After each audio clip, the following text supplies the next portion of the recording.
le coprésident. Bonjour.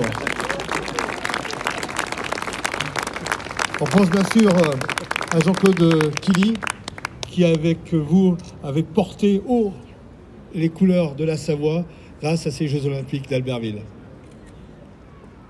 D'abord, bonjour à chacune et chacun d'entre vous. Tous les prétextes de revenir chez moi, au pays, sont de bons prétextes. Aujourd'hui, c'est plus qu'un prétexte, c'est une belle occasion de vous retrouver. On ne va pas faire trop de discours. J'ai toujours pensé qu'un anniversaire, c'était pas un moment de nostalgie, hein, c'est une commémoration.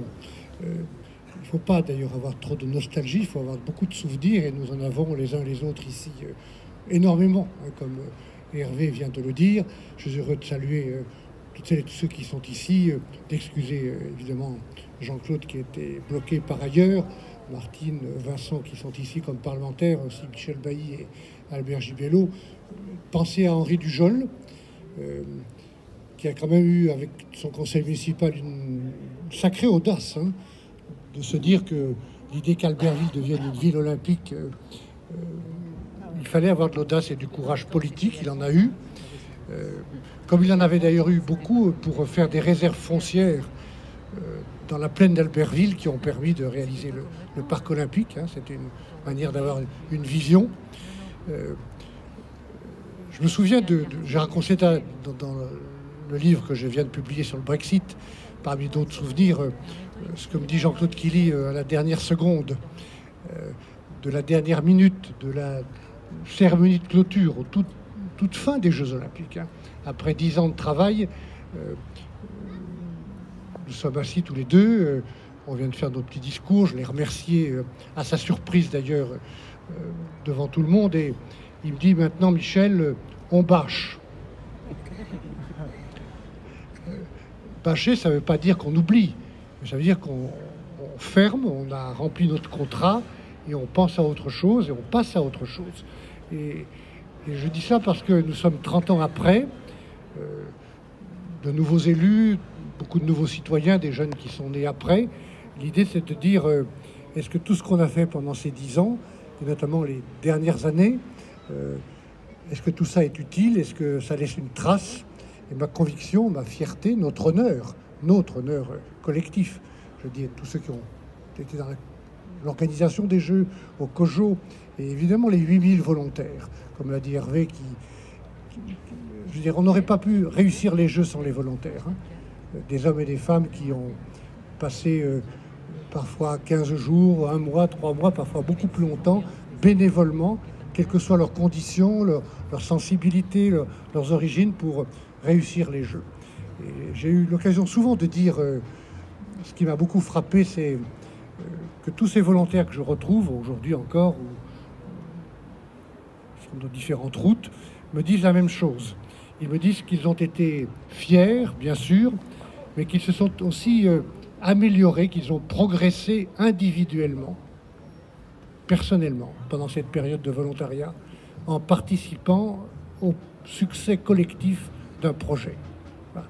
Et ça, c'est une leçon que moi j'ai toujours retenue dans ma vie publique, que dans l'équipe qu'on a la chance et l'honneur d'animer, ça peut être une association, ça peut être un conseil municipal, un département, une région, une entreprise, on crée ce sentiment de morale collective, que tous ceux qui participent aient le sentiment de s'améliorer, de progresser personnellement en réussissant ensemble quelque chose de grand. Voilà. Et ça, c'est le souvenir principal que je garde, hein. Et le fait que aussi tout ce qu'on a pu faire à cette époque, je le rappelle, parce que ça fait partie de notre contrat avec les citoyens et avec les contribuables aussi, avait été conçu soit pour être préservé, tel qu'on l'avait imaginé, c'est la halle de sport de glace, tel ou tel stade, transformé, comme l'a été le stade de patinage de vitesse, mais qui est toujours là, en stade d'athlétisme, ou changé de nature, comme le lycée professionnel, qui était les locaux, les bureaux du COJO. Et puis tout ce qui ne pouvait pas être ou transformé, ou gardé, ou modifié, a été construit de manière temporaire. Et le plus bel exemple, c'est évidemment le stade d'ouverture des cérémonies de Philippe de Coufflet, dont je rappelle qu'il contenait 35 000 places. Hein. C'est-à-dire, monsieur le maire, sauf erreur de ma part, deux fois plus de places dans le stade que d'habitants permanents à Albertville. Hein. Donc, voilà. Et c'était évidemment pas question de le garder. Donc voilà, je voulais juste vous dire cette fierté, ce souvenir que j'ai, et le fait que cette trace reste visible. Maintenant, cette trace, il faut qu'elle soit portée par de nouvelles générations. Comme l'a dit Hervé, il faut garder l'esprit sportif. Hein. Je pense depuis longtemps qu'un département qui est sportif ou un pays qui est sportif se porte mieux, dépense moins pour sa santé, intègre ou insère mieux ceux qui doivent l'être, notamment les personnes en situation de handicap. Donc, garder cet esprit en Savoie, voilà ce que je peux dire. Hein. En tout cas, je suis très heureux d'avoir pu participer à ce moment, saluer les sportifs et dire aussi une chose à laquelle Jean-Claude Killy tenait beaucoup, c'est que les Jeux, ils sont faits pour les sportifs. Et que le 8 février, il y a 30 ans, on a laissé la place aux sportifs et cette place, c'est la première. Ils sont à la première place, comme ils sont en ce moment à Pékin, dans des circonstances un peu particulières, et comme ils le seront à Paris dans 2 ans. Voilà. Il faut garder cet esprit. Moi, je suis très heureux que notre pays garde la capacité d'organiser de grands événements sportifs. Donc, merci à tous d'être là, et gardons cette fierté et ce projet aussi. Hein. Un petit souvenir personnel, plus personnel?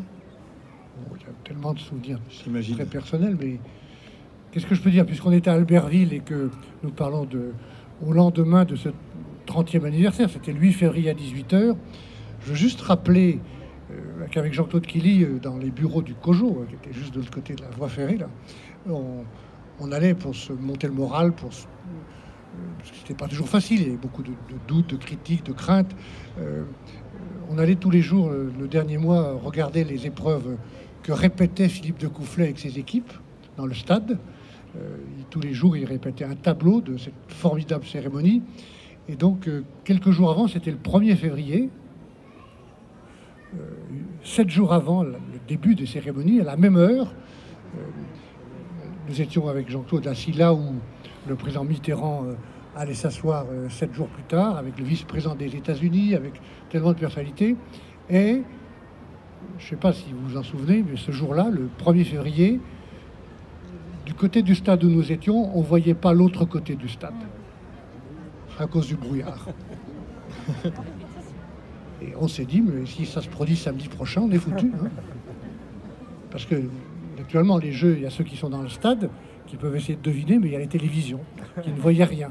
Je vous jure, on ne voyait pas l'autre côté du stade. Voilà. Donc là, c'est une crainte rétrospective dont je me souviens. Voilà. Merci à tous, en tout cas. Monsieur Michel Barnier, merci. Bravo! Je laisse la presse faire une ultime photo.